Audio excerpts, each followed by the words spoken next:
welcome to guests who are emotionally bearing it all for the world to see. Our next guest, HGTV star Tarek El Moussa and his wife Heather are sitting down for the first time on daytime TV as a couple to open up like never before. You know Heather from her time on the hit Netflix series Selling Sunset. Now she's building her own house-flipping empire alongside Tarek and adding a baby, 1-year-old Tristan, to their home. Tarek has built an epic real estate empire in Southern California and became a reality star with 7 hit HGTV shows. But did it come at a price? Was it worth it? In his revealing new memoir, Flip Your Life, he's answering that question, speaking out about his cancer, depression, and finally giving his side of the story after a 2016 headline concerning a weapon and his now ex-wife, Christina Hall. It resulted in her calling 911 and the end of their marriage. But now he's on a journey to reveal his life as it is today. Daytime exclusive. Please welcome Tarek and Heather El Moussa to our show.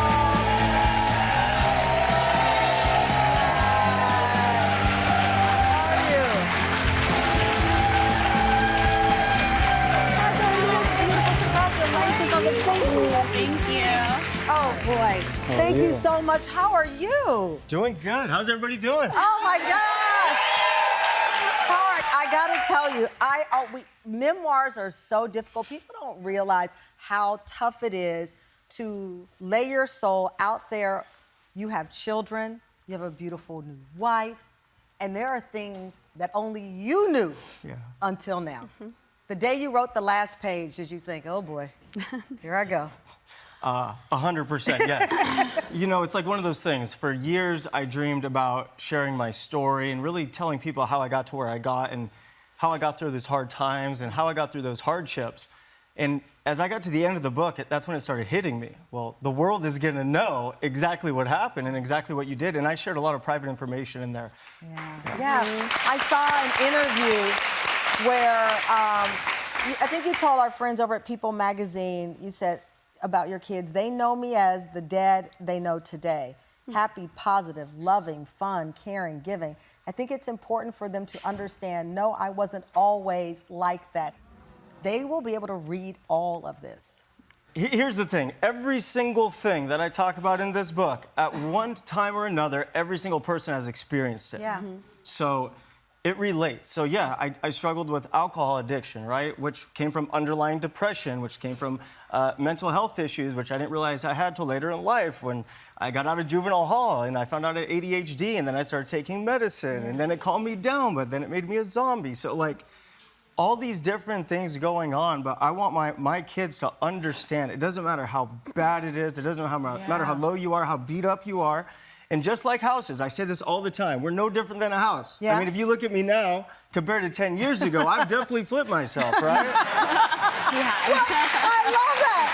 Because, Heather, that's a good point. I mean, your great career, your successes, did you see a fixer-upper when you met him? What did you see? Whoa. I think She saw potential. I did. You're like, the bones are good here. Exactly. I'm like, I could do a lot with this man.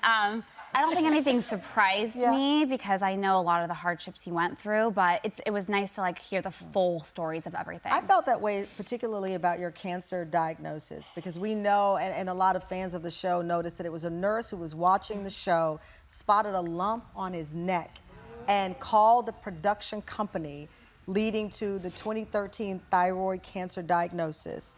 You write about it in the book because you soon after discovered you had testicular cancer. Yeah. And you write in the book, I thought for sure I was a dead man. 1, cancer, that seemed beatable somehow, but 2, no way. I thought my life was over. You know, being 31 years old, finding out you have cancer, it's terrifying. In general, cancer is terrifying. But at 31, that's not something you think about. Right. So when you hear the word cancer, you just think about the worst case scenario. So just as precaution, I went and got an ultrasound done, and then in the middle of the ultrasound, the technician got real quiet. I asked him what was wrong, told me he wasn't a doctor. And then he said, if you're in pain, you should go down the hall to the emergency room. And for a second, I said, what do you mean pain? And then it hit me. Something's wrong. Right. You know, and the way you lay out this journey in the book, from the childhood on to these adult struggles, you have 2 diagnoses of cancer, and then you have a slip disc, an accident, and you talk about the worst pain you'd ever felt in your life. And you said on a typical day, I would swallow 8 to 10 painkillers just to get through the day. Between the Vicodin and the morphine, I was as high as a kite all day long. And I'm looking at this timeline, 2014. You know, we always see the veneer of life. It's like a beautiful house, going back to your analogy. This great house with a great outside, and then you go in, and it's broken, and it needs so much repair. How do you juxtapose where you were publicly with the reality of what was happening behind closed doors? Man, I was dying inside. You know, I had accomplished everything I'd ever wanted to accomplish, way more actually. Yet, I was sadder than I'd ever been. I was sicker than I'd ever been. I was more depressed than I'd ever been. And the big cause of that is the aftermath of the cancers. So what happened was, after the cancers, they removed my entire thyroid. Well, your thyroid regulates your entire body.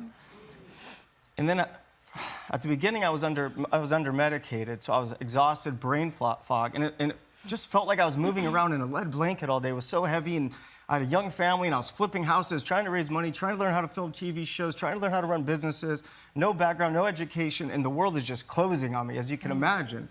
And then on top of that, you know, to counteract the lethargy that I was experiencing because I didn't have a thyroid, I got some really bad advice from a doctor who told me I needed to take testosterone. And they were saying that I was so beat up because I had low testosterone, which at the time I was at 571, which is not low testosterone, I found out later. So on the terrible advice of this doctor, I started taking testosterone injections, and that was the nail in the coffin. It was the best, worst thing that ever happened to me. When I say best, I loved how I felt. I felt like Superman. The worst completely changed who I was. And then you add that into the mix with T3 pills, T4 pills, not having a thyroid, being hyperthyroid. A chemical mess is what I was going through. And people don't understand, you know, it's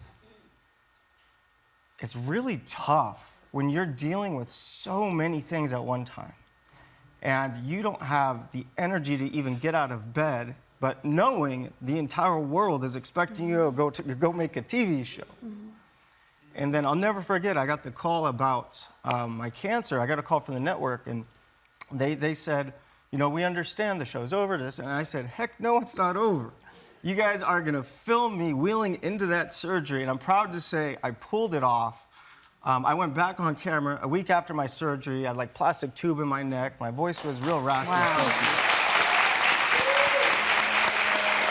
Thank you. And that was just such an important thing to me because I knew the world was watching me. Yeah. And I'm on just such a mission, and my wife knows this, to show the world that anything is possible.